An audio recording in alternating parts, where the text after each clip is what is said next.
last decade of the 20th century, time seemed to accelerate, and space became a virtual reality. A new generation fostered the digital revolution and formed a subculture movement called Rave.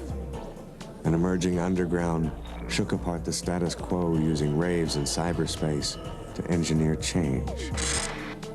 Cultural rebellion in the 1990s brought hackers and house music to the mix. Rebels became self-directed free agents plugged into the datasphere. It was an idea that was expressing itself through the people participating in the culture. And all we had to really do is be ourselves. And, you know, to accept ourselves and to revel in ourselves. And that itself will bring about change. I think it was Plato who said, the more I know, the more I realize I don't know. So, I mean, people that are questioning things and questioning things in an intelligent and kind of informed way are obviously going to be able to push things and make things different. There are all sorts of hidden and wonderful remote high leverage points in the world we live in. It's sort of like being on a holodeck on Star Trek and realizing there are access panels hidden throughout this dimension if we go looking for them. You know, there are ways to hack this system. We should all be interested in the future, because that is where we're going to spend the rest of our lives. Computer networks. Cyberspace. Before the World Wide Web, internet travel was limited to scientists and a subculture of experimental amateurs. The concept of cyberspace came from the mind of science fiction writer William Gibson. His 1984 novel, Neuromancer, described a futuristic society where underground rebels inhabited a vast digital landscape called the Matrix. By the 1990s, Gibson's fiction had become fact. Forbidden thought and radical action were opened up to a broader base than ever before. Well, Neuromancer was written in the wake of 1977, and I had been really increasingly uncomfortable with what had become of my counterculture. What I tried to do when I started writing science fiction, part of my agenda was to, I looked at the SF I'd grown up reading, in which there were no countercultures. We would get, okay, here's the future, and I'd say, well, where's the bohemian element? It was never there. So I decided to put that in. I mean, I think if you look at what William Gibson sort of predicted in his books, or Marshall McLuhan before him, I mean, this sort of fragmentation, there's kind of a balkanization, if you will, of consensus reality. And I think that's very much troubling to the powers that be, because their view of the way things are, or the way things should be, rather, are not necessarily going to be the only input that you can get. As Marshall McLuhan once said, we're extruding our nervous system as a species. We're growing an external, communal nervous system. And given that we're doing that, we are now to some extent able to hallucinate in communally, consensually. One of the interesting things about cyberpunk and the coming of the computer age is that the preferred vehicle for science fictional exploration is no longer the rocket ship. It's now the computer. It's no longer a tool of war that belongs to the pig. It's a tool that everybody has on their desktop.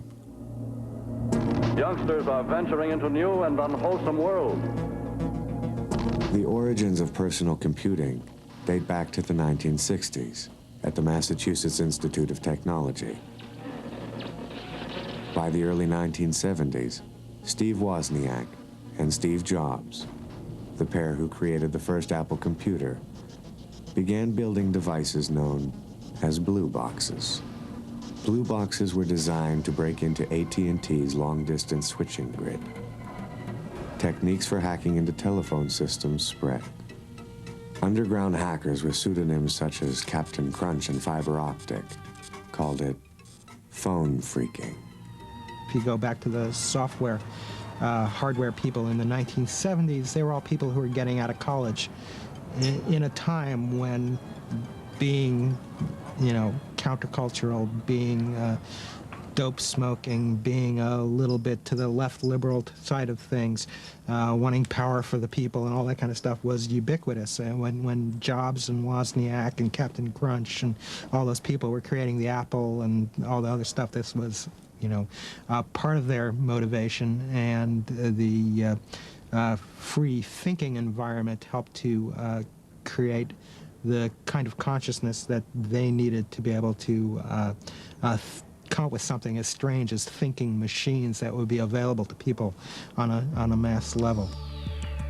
By the late 1980s, computer hacking had grown into a covert subculture.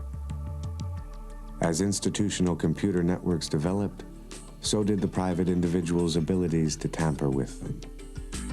William Gibson's vision of a cyberspace underground had become reality. In the first explosion of this stuff, we had this wonderfully weird situation where there were these teenagers, in effect, hanging out in a deserted America. When fiber optic entered the net, entered the phone net illegally, there wasn't anybody else there.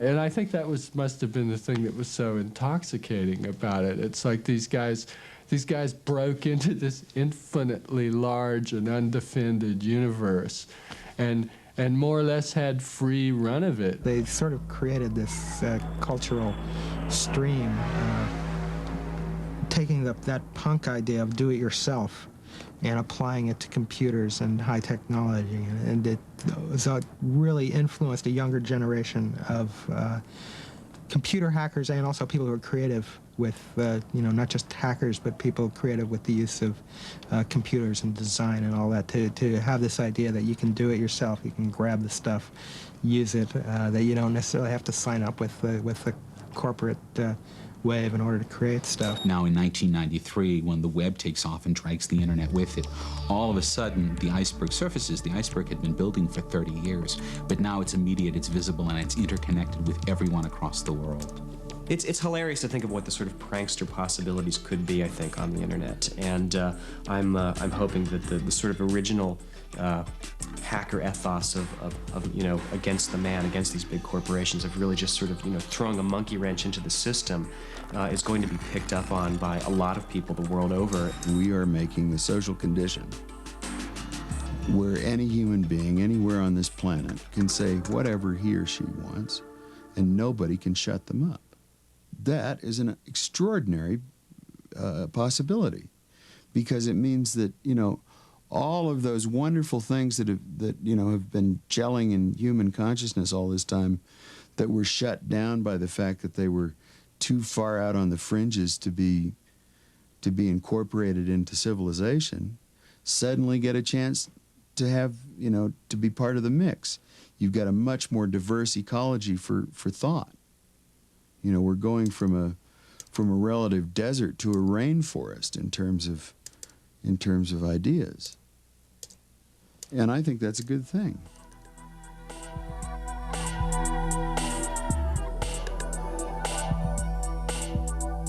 Cyberspace also attracted a notable rebel from the psychedelic revolution of the 1960s. Timothy Leary got his first personal computer in 1983 and quickly understood its implications for the evolution of human mind expansion. A pioneer in LSD research 2 decades earlier, Leary had speculated on the benefits of psychedelic experience. Now he was excited by the new cyberculture, seeing in it a natural extension of his previous work. The prohibition against new ideas has been repealed in America. You can now go around talking about the future with confidence. He was the person who got out in front and said, look, this may not be right, it may not be wrong, but it merits exploration. Let's at least be scientific about this. We've uncovered something here. We've uncovered a new human dimension, first with psychedelics and then with cyberspace. We've uncovered this human dimension of connection, of communication. Let's explore this because this is a valid human experience. And what he was literally doing was validating a corner of human experience that most people were not even really ready to accept existed, much less as a valid state of existence. He felt that with virtual reality, you could generate or create these synthetic experiences which would enable people to have this much broader bandwidth of experiences. They'd be able to experience things which they would have never been able to experience before because they weren't tethered to their bodies, they weren't limited by time and space in the same way that we are now. I think Leary's works on psychology, psychoneurology, evolution, cybernetics, computers, space. Most of his work is unknown to the people who think all he ever said was turn on, tune in, drop out. Most of his work is unknown anyway. If people did realize the depth and extent of his work, they'd begin to reevaluate him. As Timothy Leary investigated the underground cyberculture forming in the early 1990s, he made several appearances at rave parties. Leary became an inspiration to thousands of young people who were encouraged by his open-minded views on consciousness expansion.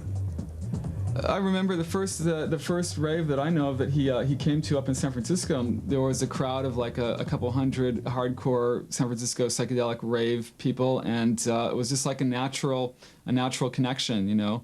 I mean, he's like an elder, you know. Basically, he's like a tribal elder for the rave culture. So it's like very much rainbow psychedelic warrior ship, and having him as like a kind of wacky captain, you know, you're all on board and it's like, ooh, captain, you know, where are we going? And a month after he died, I got an email from him that said, "Dear Bob, how are things over there? Things are fine on this side, but not what I expected. Too crowded. Love, Timothy." I don't know how he arranged that, but that was his last joke and one of his best. I think there's a huge connection between the 60s and the rave movement, really. I think that I read the electric Kool-Aid acid test right when the rave movement was getting going, and I was completely blown away by that, too. It was like, wow. Because an electric Kool-Aid acid test, an event, was a rave.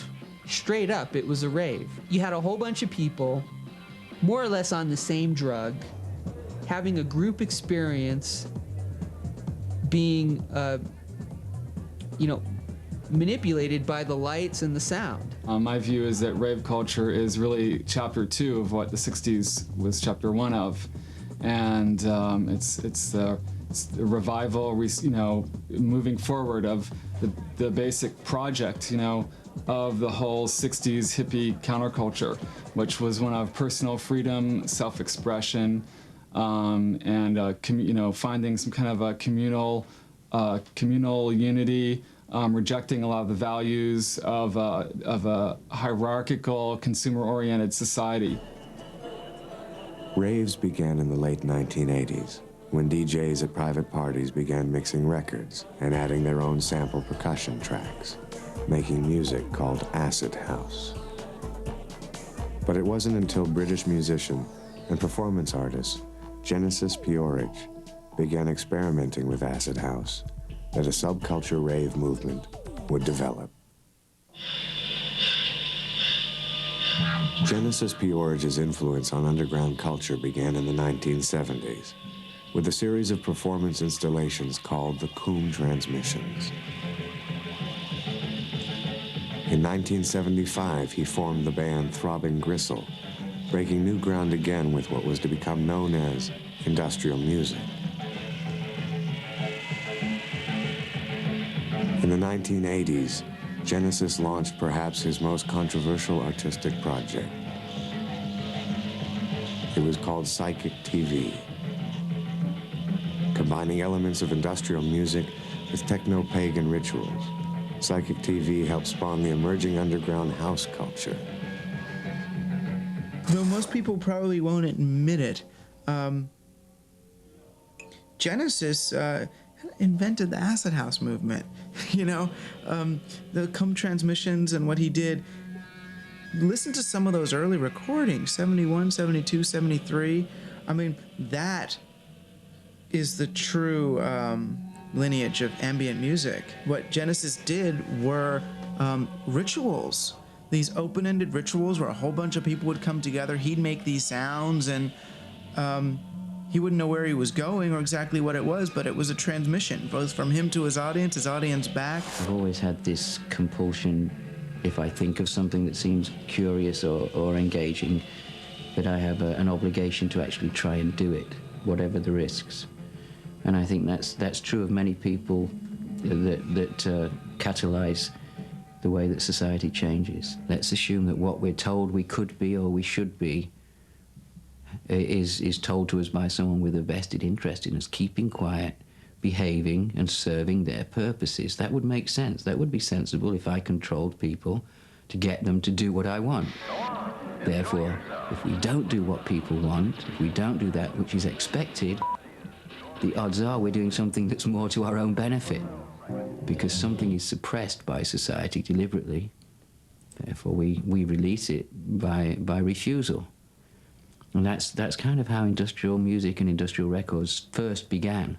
I picked up a Psychic TV record and started reading the liner notes. And I was just floored by the liner notes, because it was Genesis basically going on about his theories of cultural transmission and you know, information warfare and stuff like that. And there was this incredible correspondence between things that were going on in my head that I hadn't really written down too much and what he was saying in these liner notes. And so, you know, I was floored by that. I was just really inspired.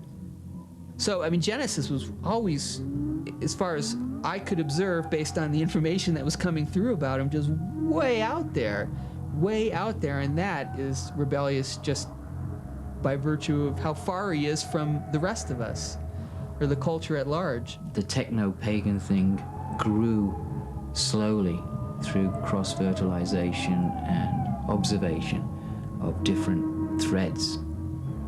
All these different cross-fertilizations grew into our own psychedelic events, but contemporized. And they would be very psychedelic and multicolored, and they would include all kinds of video of stone circles and non-Christian rituals. And it became a self-fulfilling prophecy, really. We ended up doing early versions of what became raves, and drawing together crowds of people to have a consciously communal tribal event. And we were, at that point, also beginning to do technologically based dance music, what later became known as techno. Genesis really was one of the first people in the music scene, in the youth cultural scene, not just in the literary scene, to say cut and paste is not just about language, but about reality. It's time to cut and paste this thing. It's time to deconstruct the world we're living in and inject ourselves into the system. And, you know, he had a rebellious way of doing it. I took the dismissal of popular culture by the establishment and decided to really throw the gauntlet down and say, okay, guess what? You've got the real thing here. Now what are you going to do? We are serious and we are thinking. And we don't care about the music. We care about who's in touch with us and what they're doing. And we want them to think differently. And we want them to change the way they behave. And we even want them to change their sexuality. And we want them to be really rebellious. And we want chaos. And we want chaos to grow something new. What are you going to do about it? He used art to attack society. And on that level, he's one of the great British eccentrics of the 20th century. And it's funny, his legacy is so hard to define but it's also so wide-reaching. There was a really golden period with Rave when it had grown and grown and grown on a completely underground basis without any real media coverage at all. And it reached a point where you could walk down the street in London and you could see people and recognise people that had been to raves just by looking at them. You knew. And there was no official reality whatsoever, no media coverage, and it was a real genuine underground coming together. And I think that it was a really historic point in my generation. I remember a really priceless moment of one of the early outdoor parties on the M25, where you basically got like 3,000 or 4,000 people partying in a field and really harming nobody. You know, it's just an amazing thing. Especially when, you know, you've got to remember at this point, like in the late 80s, this was an entirely new phenomenon, and no one had really, like, you know, no one had seen anything like this before in our generation. House culture and rave spread to San Francisco, California in the early 1990s. An already well-established counterculture legacy from the 1960s meant there would be a comfortable fit for this postmodern underground movement. British rave promoter Mark Healy relocated there, bringing together cyber technologies and house grooves for the Bay Area's first raves called Toontown. The experience of doing an event like Toontown was really, you know, like standing on the edge of history. You know, it really felt innovative and new. What this was always about was something a little bit deeper than just a party, and the agenda for cultural change has always been part of what I found interesting in it. I think he was really instrumental in sort of marrying the rave culture to the cyberculture, because he was the first one I was aware of that you know, he would hook up with these major VR researchers in the Bay Area, and he'd have them bring their equipment into a rave, and he'd set it up and let people check it out, and it was sort of, you know, part of the experience. And I think that that's where the raves were cyber, was in the use of these consciousness-altering technologies. Cyberdelic and the rave scene are perhaps the first truly postmodern form of bohemian culture or rebellion culture, where the enemy is no longer some external parent figure that has to be brought down or fought against. You know, the enemy is just ignorance. The enemy is in us. If there even is an enemy. Kids will go to a rave dance with anonymous music playing, not rallying around anything but one another. It was like the ground was so right because of everything that had occurred in the past, with from the beat poets to the whole 60s thing to the whole 70s funk. It's like it was all there and still is. So there was a lot more. I mean, you'd get all sorts of really amazing, you know, older, fantastic trippers at these parties who would help assist you in linking up the fact that this has been going on forever. I was operating under this strong, intense belief that we could create a new space for ourselves. You feel a connection to other people, which makes you feel larger. And if that's a quote-unquote God, you know, feeling a connection to God by feeling a connection to all of these people around you, then let it be. You know, it's something bigger than you individually. It's not necessarily outside of us, it's just us, all together, you know, a belonging. When I first went to a party and actually tripped out, this music was coming through this beautiful sound system and everything was completely clear. It was like hearing everything for the first time, and it was like a transmission, you know, like super planetary, interplanetary, dimensional transmission of music and sounds and words and mantras and energy. The vibe is really the key thing that makes or breaks a really good underground party. And the vibe has to do with an attitude of openness and connection and spontaneity, moving together and getting into a common experience of raising energy together, basically.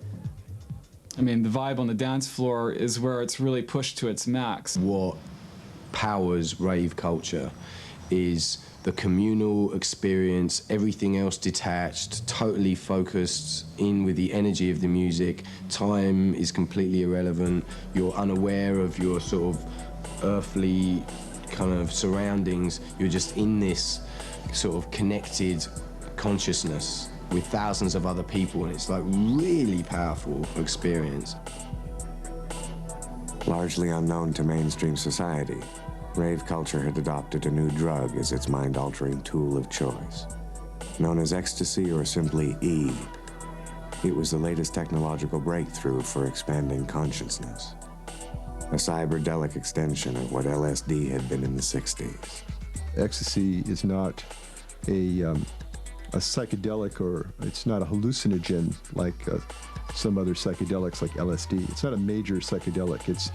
It produces a state that's very focused and precise in its effects. It produces a heightening of empathy, of a sense of feeling all right with oneself, all rightness with the universe, if you will. And so it was called the new generation of psychoactive chemicals. There were a lot of great things happening in the rave scene as a result of people using ecstasy. And I think that people that were back there, they still remember it that way. You've got a group of people and they're all in more or less the same headspace, right? And that headspace is very pleasant. It is really, really pleasant. Suddenly, you can really appreciate yourself for who you are rather than who you think you should be, right? And you can also appreciate everyone else for who they are. And that's a great experience. Like all drugs, it's something which should be used with caution, and people should understand what they're taking and ensure that it comes from a good source and that it is uncontaminated, and that they take the appropriate dosage, and also, do whatever is necessary, drink a reasonable amount of fluid to ensure their health and safety. It's in the best interest of political leaders, social leaders to suppress drug use, because then people are less likely to question the prevailing cultural beliefs. Basically, what psychedelics do in particular is cause you to question your cultural beliefs, your beliefs about the world. Your cosmology changes. It opens up. I think it gets bigger and better as a result, but people in control might not agree.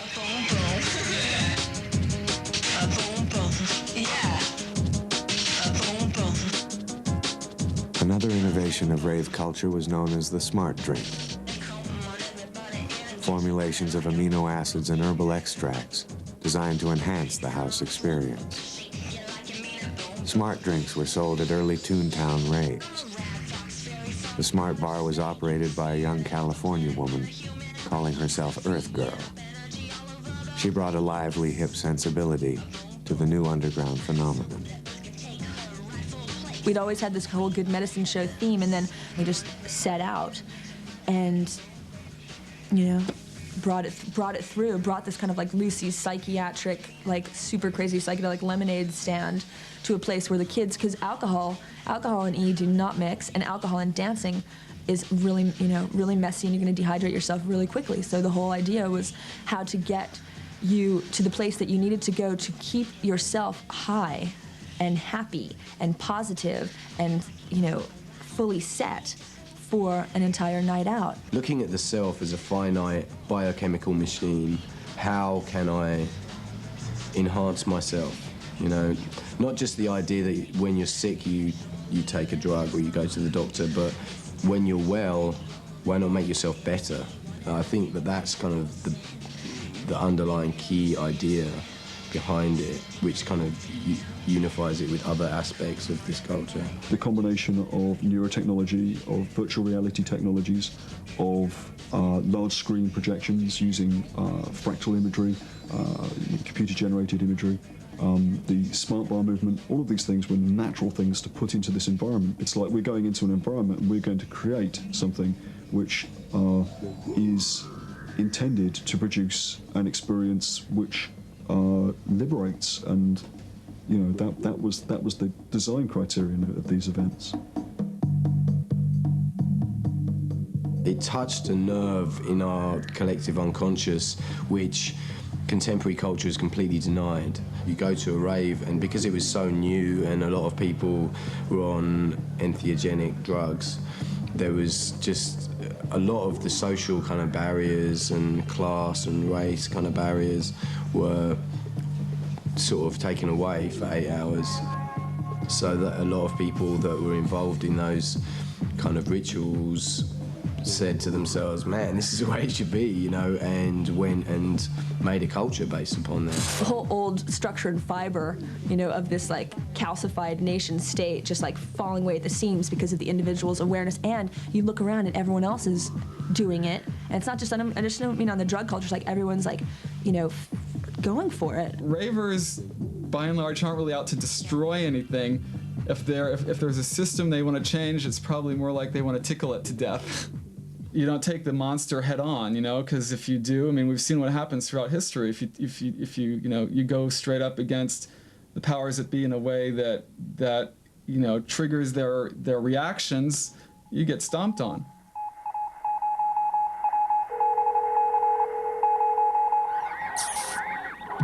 Cyberculture communities made their own alternative media space in the postmodern 1990s.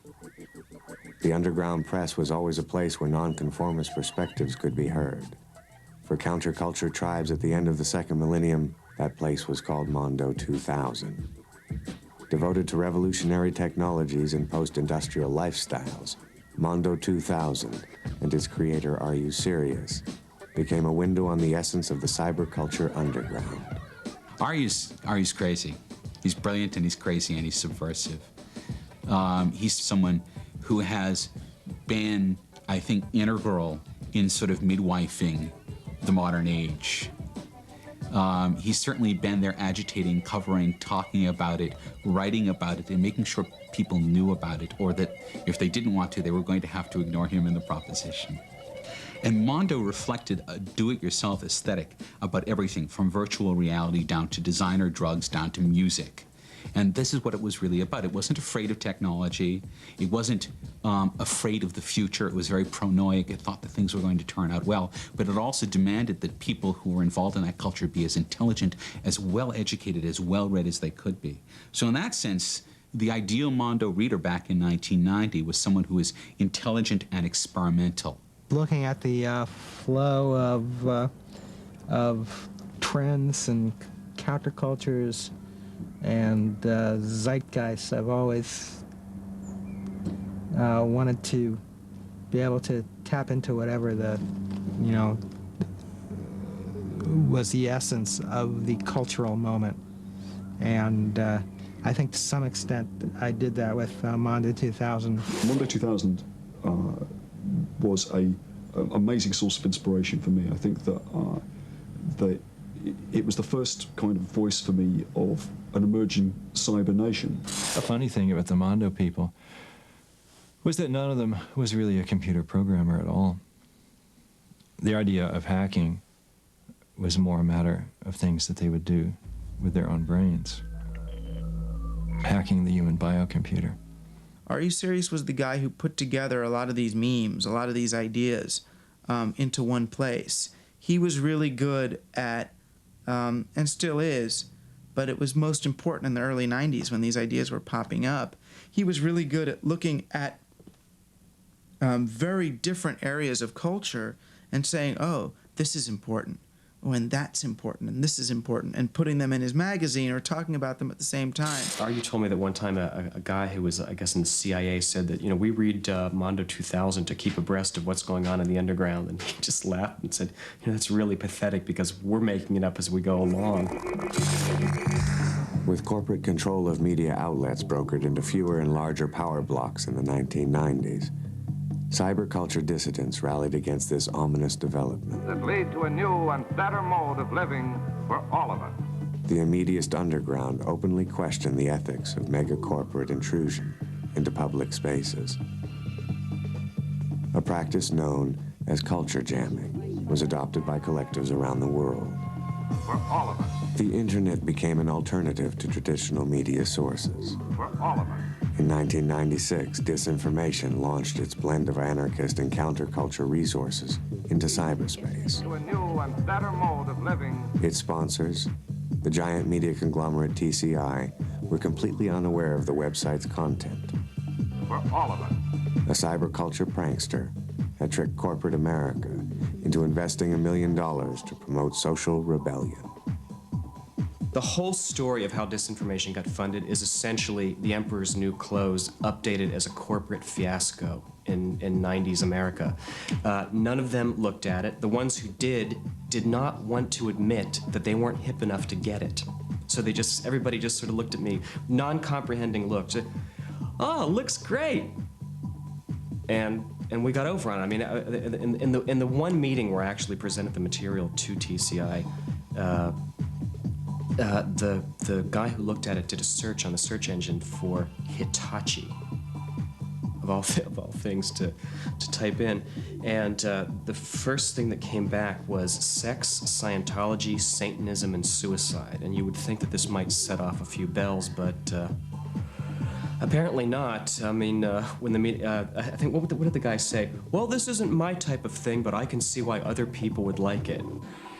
The barriers to publishing, say radical or non-mainstream opinions have been eliminated. The printing costs, the distribution, things like this have been, they've fallen by the wayside. And now anybody who wants to publish their opinions and put it up on the internet can do so for basically the cost of a computer. It's within everybody's means to do that. And I think if you can make something that's compelling and sexy enough that people will want to read this, you can have a voice, and you can speak very loudly. The purpose of the immediate underground is to get billboards, advertising, and commercialism and resign them to the museum of dead totalitarian experiments like the Soviet flag. What we want to see is the end of commercialism in communication. And the manifesto of the immediate underground, Seizing the Media, was actually public domain that encouraged people to replicate it, and in fact encouraged people to edit it and rewrite it to the way that suited the needs of their actual community and their public spaces. So when you do things, engage in tactics like that, you have a chance of kind of throwing a monkey wrench in corporate media. Even the middle of the low road liberal point of view is no longer represented or allowed in the mainstream press for the most part. That's all deliberate. That's all corporate propaganda and attempted brainwashing through happy, fun shopping being dangled on a carrot on a stick. And that means that it's all that more important to the artist or the rebel to act as an information outlet, a town crier, a wake-up call. The real underground right now are in places like pirate radio. It's in localism. It's in these community projects that don't have a mass emphasis. They're not alienated through different media. People are never content with a restraint on freedom. They're always struggling for more cultural freedom, more freedom of speech, more public freedom in every possible way.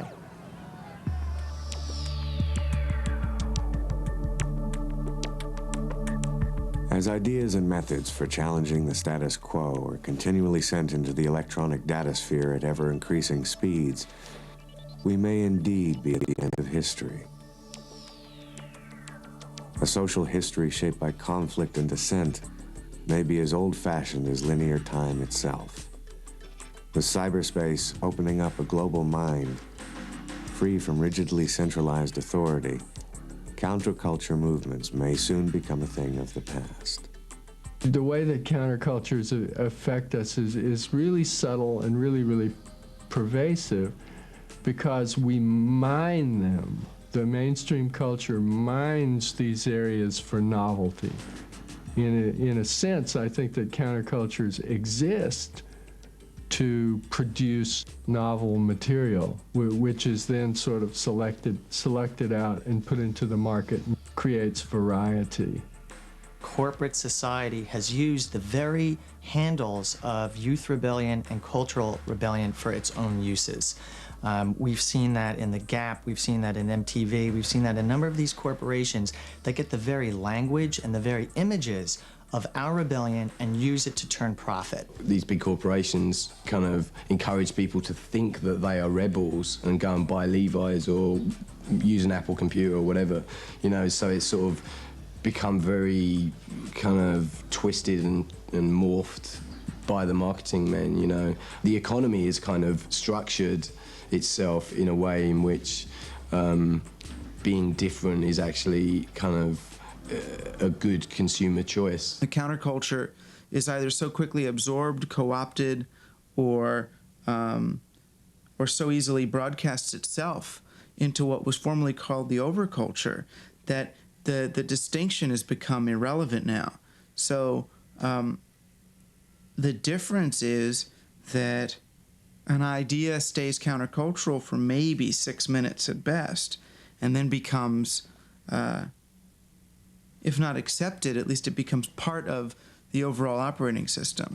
It's my belief that one of the problems of the world so far, or one of its evolutionary states which is coming to an end, is the binary system, the either-or system, the male-female, the good, bad, black-white way of perceiving everything, that's not actually how the universe is built, that's not how matter is, that's not how the brain is. Nothing is like that. It's a fallacy. In the end, we've taken a look at politics as an institution and we laugh. We take a look at economics as an institution and we laugh. And yet we're faced with the contradiction that we live in a political culture and we live in an economic culture, and those things aren't going to change except at the individual level. And so individuals are making their own decisions on what they'll do for a living based on, I think, existential reasons, what's going to make them happy. It's an entire dissipation of consensus reality that's happening right in front of our eyes, and you know, will be more or less complete, I would say, in 5 to 10 years. It's the coming of a time of chaos, which, depending on how it's handled, could ultimately represent a kind of victory for rebellious counterculture forces in the end. I think the world has always consisted of the party of the future and the party of the past. And I've always felt myself to be a member of the party of the future, and I think that's a fun party to be a member of. You know, because the party of the future is optimistic by nature. And being optimistic is a hell of a lot more entertaining than being pessimistic. Authoritarian systems depend on citizens acting predictably. Anything that enhances states of consciousness, such as hacking a computer network, or experiencing ecstasy at a rave, or tripping in virtual reality, will increase unpredictability. Big Brother is threatened when people take the tools of intelligence into their own hands. From the earliest Bohemian visionaries to the Siberian underground of today, dissenting voices have long been aware of this idea. The cultural rebel has always invited us to think for ourselves and to question authority. This was a countercultural revolution that was amplified and disseminated through media rather than through word of mouth. You know, through computers rather than just through drugs and chemicals and songs. And because of that, it was a much more organic and I would say long-lasting cultural shift. We're at this moment in time where with cyberspace, with psychedelics, with quantum physics, with the breakdown of literature into cut-ups, and with the conceptualization of art, and even with cosmetic surgery, everything is malleable. Everything can be different to how we expect. We're going to see a generation of people in rave culture, in music, in the arts, in computers, who are really all built from the ground up to be individuals. Who's a rebel in that case? Is anyone a rebel? Everyone's a rebel, and maybe that's what we're going to as a society that can tolerate and grow and be chaotic and love it inside of a society where everyone's a rebel, where everyone's actually making their own individual statement, and not doing it in a way that's saying, I'm not that, but in a way that's saying, I am this. This is the real action. The pot party, the trippers, the grasshoppers, the hip ones, all gathered in secrecy and flying high as a kite. Forget it, man, and get with the countdown. Take this square world and blast off for Kicksville. Everybody else is doing it. If he can handle bennies and beer, he should be able to handle a few harmless puffs. Under the proddings of the gang, the effects of the atmosphere and beer, the desire to belong, he chooses to go along. He's having kicks. He's away and flying. Up, up, out of this world.